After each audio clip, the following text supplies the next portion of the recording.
starts sort of 10 years ago. I was really, really healthy as a kid, no issues, a bit bendy, but nothing particularly surprising, no allergies at all. And I sort of a couple of weeks into a new job, I just moved to London. I blacked out work one day. In context, I'd been running half marathon a week, you know, leading up to it. It's very fit and active, no issues. I'd never passed out before. And then the next day it happened again. And I remember that weekend, my parents came to pick me up. And the next morning I woke up, my whole face had sort of swollen up. My lips were huge. Looked like I'd had very bad Botox. My eyes were all swollen and my leg was swollen. It looked like I'd almost sort of broken my ankle. And sort of very strange. Went to the GP on Monday and I just couldn't stand up. And they said, oh, it's an ear infection. It'll go away. Don't worry. And so obviously, you kind of think, oh, well, maybe I've just got a virus. And overnight I'd sort of started reacting to food. But at the time I was just like, well, it's obviously just something in my system. Could be a stomach bug. Hopefully it'll be fine. And it just never really got better. After a couple of weeks, I tried to go back to work. But I started having like these really bad nosebleeds, dizziness. Every time I stood up, I just felt like passed out. And I'd started getting repeatedly this lip swelling and rashes, which were very odd. And I think, which probably most people in this group will have experienced, just a sort of total lack of interest, lack of understanding, and so I kept going back to the GP, and they were saying, oh, well, maybe it's just a virus, maybe it's Epstein-Barr or something, or glandular fever. And I started having sort of blood tests, and everything came back, or always came back fine. And I just got progressively iller. And it got to the point where I was sort of collapsing up to sort of 10 times a day. I started having these seizures, which was really terrifying, and ended up in hospital. Also just had this ridiculous thirst. So I was drinking sort of 8 liters of water a day, and ended up in A&E and in hospital for a couple of days, where they just said, well, you're convincing yourself that you're thirsty. There's no reason for it. And I couldn't eat any of the food there. And it was all just a bit weird. I went through a lot of different tests. So one of the things that I found like a lump in my breast, and I thought, oh, maybe it's breast cancer. Went through all the tests for that. That was negative. And there were just lots and lots of different things. They were sending me for chest scans because they thought I had a lung condition. They thought it was lupus, because I had quite a few of the sort of autoimmune type responses to things. Again, that came up as negative. They thought it was lymphoma, so I went for loads of tests for that. And basically, after about 6 months, they said, look, there's nothing wrong with you. You're just convincing yourself into these things. Let's send you for counselling instead. And I was devastated because as I said to my parents, like, I'm not okay. I was the kid that got the award at school for 100% attendance. So, and they knew, and that was the most helpful thing, was my family knew that I was not hypochondriac. And they knew that there was something really, really wrong with me.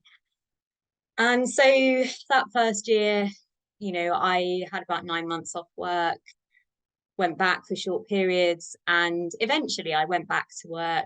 And my bosses were great because I was working at the Royal Opera House at the time, and everyone in the room that I was working knew that I would just pass out, collapse, and they knew what to do, and then we just crack on with our work. And it just became one of those things that it was really tough, but I was so determined to carry on working, because I was like, I want to carry on doing what I love, because it gives me some purpose. And generally things got a bit worse. I for instance, I had a routine eye test, and they saw something when they did the photos, you know, when they look in your eye. Um, they thought it was a brain tumor, so had all emergency referrals.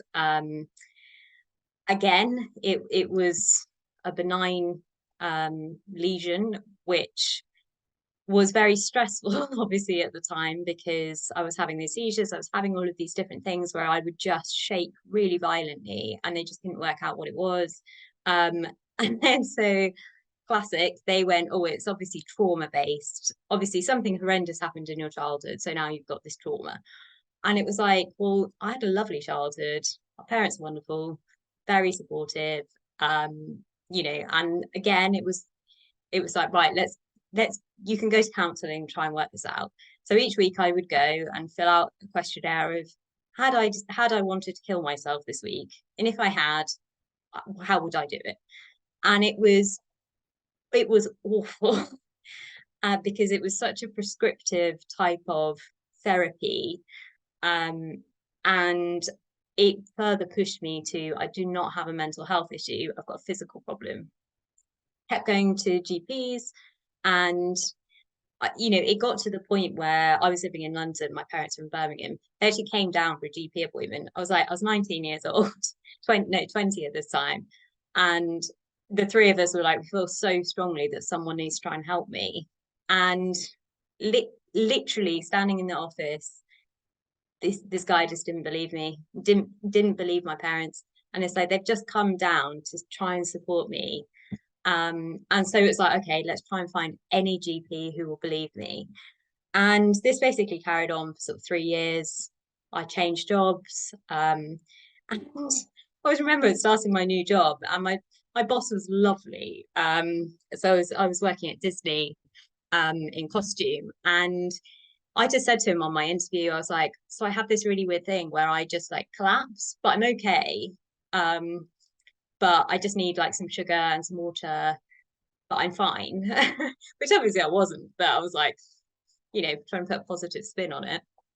And again, my colleagues, my friends were just brilliant because they were just like, just help me. And then half an hour later, you know, we just crack on with the day. And so whilst I was there, just sort of carried on working, carried on pushing to try and get help. And it got to a point where there was one, I always remember it, one day I was literally collapsed on the floor, having a nosebleed, shaking. And my boss was like, I really think you're probably not well enough to be here. And he was like, you should go home and get yourself sorted. And, you know, your job is here, your job is safe, but go and get yourself sorted. And eventually, you know, I had all of these food issues were like a really big thing. They, of course, said it was IBS. And I remember one of my doctor friends saying, like, I've got IBS. This is not IBS. So she was like, you need more tests for this because you're reacting to almost all food. She was like, there's something not right here. I don't know what it is, but this is not IBS. And eventually I had a doctor's appointment where I always found that if I went in and I was reasonable and rational, then I wasn't ill enough and you look okay, so you're fine. If I went in and I was upset, then I was emotional and hormonal, and you know, I probably had a mental health condition. And so I found I could never strike this balance of how can I talk articulately whilst showing how severe this is, because I looked okay and I never looked ill throughout the whole, well, for a couple of days I looked really rough, but throughout the whole thing I looked fine. And eventually I had this GP who was a woman, and I had very mixed, like some men were supportive, some women were supportive, and some men weren't, some women weren't. But I just said to her, I'm not leaving here until you take me seriously. And eventually she said, okay, I will talk to the other GPs. If you insist, I will talk to the other GPs. And a couple of days later, I had a phone call and they said, oh, well, we think you may have this heart thing. And it was POTS. And basically, I had already gone to 3 separate GPs and said, I think I've got POTS. I fit all of the criteria. I also think I've got EDS because I'm really hyper mobile. And they, one of the, all three GPs did the wrong test on me and went, no, you don't have that. They didn't measure my heart rate. And obviously I didn't know enough to say that's not right. And so eventually I had this appointment and my hips had started dislocating. I was walking through the tube station and my leg just fell out, which was really obviously terrifying. And they didn't believe me because they were like, well, your leg can't just dislocate. You can't just dislocate your hip and put it back in and carry on walking. And I was like, well, it's really painful.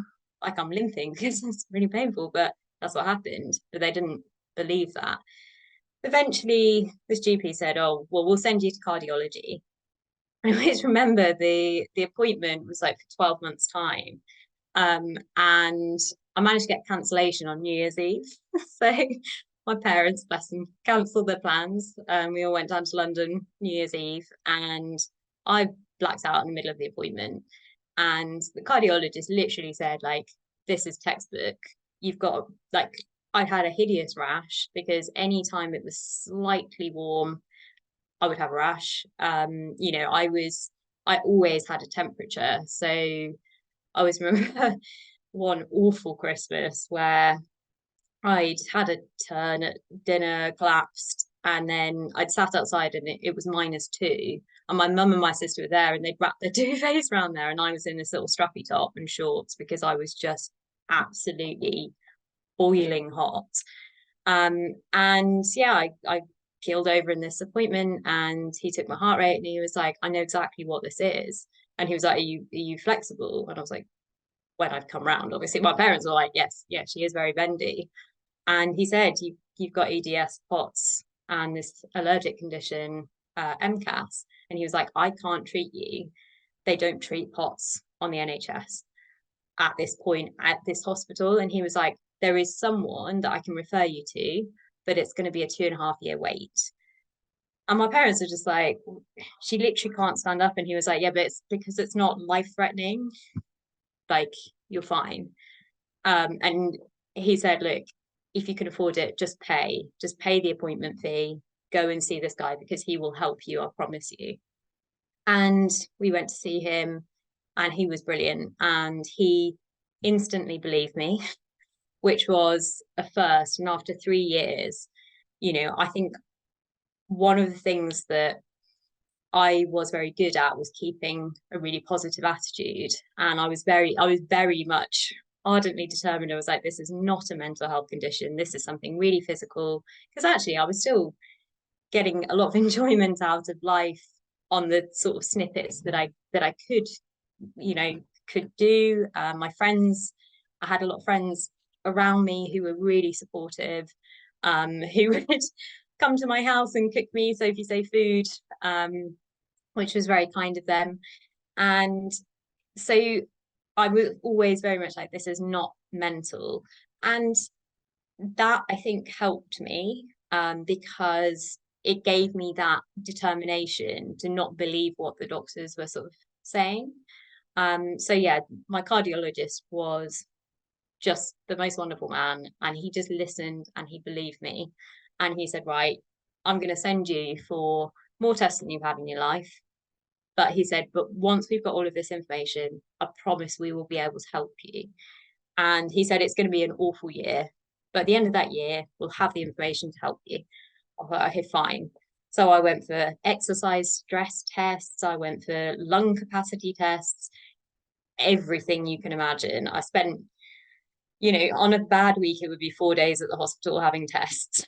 It was a horrendous time. But in the meantime, he also referred me to an allergist who did all the pinprick tests. And one of the things that had happened probably within the first year of me being ill was I'd gone to an allergist because obviously I said, I'm having these allergic reactions to all this food. And they'd done the pinprick tests and I hadn't reacted the control to the histamine. And the specialist was like, oh, I've never seen this before. This is quite entertaining. And he was like, you don't have any allergies. And he was like, this will all go away. Just take one loratadine a day for a couple of weeks and you'll be fine. And bear in mind, you know, my lips were swollen, everything was swollen. Um, and they had signed me off. So that was within the first kind of year. And so I was very much like, well, I don't have any allergies. Went back to the new specialist. So this was probably 3.5 to 4 years into being unwell. He did all the pin prick tests, and I didn't react to anything. I again didn't react to the control. And he said, well, that's, and I was like, I don't understand. I've got all these allergies. And he was like, no, don't worry. He was like, actually, that's because your histamine is so high in your body that you're not even reacting when we stab you with it. And so they did obviously all the blood tests, and it came back as positive, the IgE level, and obviously all of the symptoms that I was presenting. And what he had said and what my cardiologist had said was, we need to get one condition stable before we can treat the other, because otherwise you get this kind of competing and you never improve overall. So he was like, let's get all your allergy stuff 80% stable, then we'll look at your heart stuff, and then we'll tweak them both until you're in a better place. And so I'm not gonna lie, it was really hard. It was really tough to get onto the meds, because, as I'm sure most people here, I reacted to the meds. So they would put me on half pediatric dose. So I started off, you know, cutting all these tablets into very small pieces. And I was on a very restricted diet. You know, no gluten, no dairy, no eggs, no refined sugar, no processed food, vegan, like literally, oh, no tomatoes, low histamine, low FODMAP. So I was basically eating sort of vegetables and rice and seeds. I initially could eat nuts, but then I became allergic to nuts, which was not ideal. The protein side, I ate a lot of chickpeas. So I would just basically eat that every day, every meal, trying whatever way I could to get enough calories in. And so very, very slowly, I sort of started to stabilize a bit on the allergy side. And over the sort of year and a half, ended up on like 4 different types of antihistamine, which sort of stabled me in the main. It stopped me blacking out when I was sat on a chair, which was amazing. Because before I was just passing out basically any time that I was upright. And then we went back to sort of cardiology, and that's when I started on meds to sort of reduce my heart rate as well as increase my blood pressure. And so one of the things that was really triggering for me was hormones. And before any tests, before they worked out what was wrong with me, I was noticing that I was very, very allergic at times of ovulation. And basically, I became allergic to ovulating. So my throat would tighten. And eventually, they prescribed me EpiPens because it was getting quite severe. So that was something that really needed sort of leveling. And I don't know that it's the same for every person, but for me, it was a real trigger for both allergies and the POTS side. So that was it. I think one thing that was really important was to get the balance of all of the different elements. And it's not a linear, it was not a linear process. So that was sort of the first 5 years. And I eventually started these meds, which allowed me to be able to stand up again. And 2 weeks later, I actually met my husband, which was very good timing, which was 5.5 years ago, coming up to 6 years ago now. And I think one thing that I really struggled with was back 10 years ago, there were no sort of stories of hope. The only person that seemed to have made a recovery was Deliciously Ella, who very much seemed to have revolutionized her life with food. And one of the things that I really struggled with was I already ate really well previous to being ill. So, you know, I wasn't like living off sweets. I had a very healthy diet. So that was something I really struggled with, because I felt like there was this one person who seemed to be an anomaly as to how they got well. And, I think part of it is social media. I don't know that she is as well as she portrays, because we all kind of put our best foot forward. And so something that I was really lacking was, I guess, that role model of like, how do you get better? Because the only other people that I knew was, bizarrely, my aunt's best friend's daughter also has EDS, and at the same was diagnosed at the same time, which at the time was just like, this is it's sort of so unbelievable that this is um happening, that both of us were having such severe symptoms. And that's the thing. I think for me personally, it was very much the three conditions interacting with each other.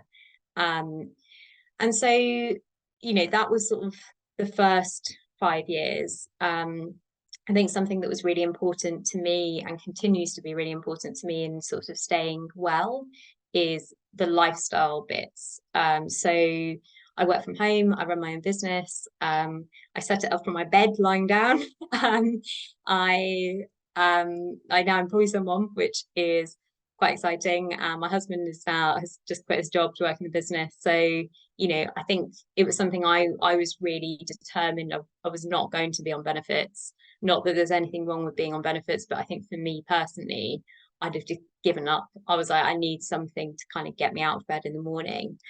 So from a work side, I work from home, but that allows me to be able to get up and go out in the evenings, and have a social life, because I think I was either managing to work 3 days a week and then spend 4 days recovering, or actually this is a really nice balance that I'm not going to sit here and profess that I'm as well as any other 30-year-old without health conditions, but I've found a really good way of managing it, which I have a really good quality of life 90% of the time, and I'm happy. And I didn't think that back 10 years ago that would be a remote possibility. I turned 30 this year, and that was when I was really ill, that was my goal age, which was quite I think, as I'm sure most people here have really struggled, and it's been really dark at points, and you think, well, I'm never going to get to a certain point. And I think for me, having purpose was a really important thing to keep driving me forward. Obviously, having supportive friends and family, which I think I was very, very open, which I think helped me. I think because it was so visible when I keeled over on the floor, I couldn't not explain to people what was going on to the best of my knowledge at the time. And I think that really gave people a lot of empathy and willingness to support. So I never felt low. I never felt lonely, which I think, like, gave me that kind of fight to carry on, because it's really, really hard. And I'm not going to sit here and be like, it's really easy. It's taken me a decade, but my health generally is very stable. There are always going to be bits, and I think it would be remiss of me to say you can get to a point where there are no issues at any point. But one of the things, as I say, exercise was really important before getting ill and then throughout being ill. And that's something that has really aided my recovery and also my mental health within that. So, and I never dreamt of getting this well. And so something that me and my husband are actually taking on, we're doing a 120-kilometer trek from Portugal to Spain in a couple of weeks with a charity. And honestly, I would never have dreamt of that. And I think I just want to offer that bit of hope if anyone's feeling really low, because it can get better. I think what helped me was consistency over time, and you don't see the improvement in a day. Sometimes you don't see it in a month, but in like a year and a decade, I'm like, I've got a handle most of the time on this. Sometimes I think one of the things that I was guilty of was when you're having a really good bit, being like, great, I can get off some of my meds, and falling off a cliff. And I did that last year and started blacking out again, and it was really bad. and it was literally one antihistamine, and it turned the sort of exponential curve the other way. And so that was something that I very much learned, that it needed to be led by me rather than an enthusiastic but well-meaning GP who said you're on a lot of medication. And that's the thing, I am. I would love to not be, but it gives me quality of life, and it allows me to work. It allows me to have a happy marriage, be a homeowner, and just like have a social life, which I didn't have before. My aim is to get off all the meds. Hopefully, one day I would love to be able to. But I think it's about being really careful and deliberate, and just sort of taking it one day at a time, but trying to keep that longer term perspective of it can get a lot better, because I didn't find that there was much hope way back when, and I just hope that I can hopefully make a difference. And I'm not saying I'm cured, I'm not. It's always something I'm going to have to manage, but with the right management I can have a relatively normal and happy life. And yeah, I guess that's kind of my story of a decade in what, like 32 minutes. So yeah, that's where I am now, still on a lot of meds, but also managing to eat a bit more. I was very, very strict with my diet. So I didn't, for 5 years solid, I didn't waver on any of the things that I knew were my triggers.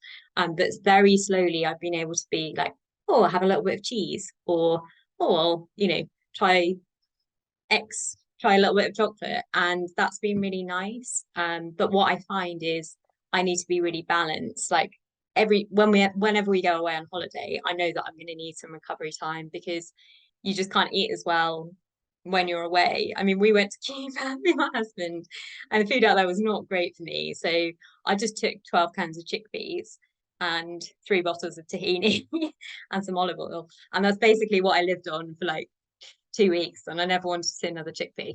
But I've got to a point now where I can, you know, enjoy a meal out and be a little bit more relaxed. And for me, that was really life changing. When I met my husband, the only things I could eat out were chips.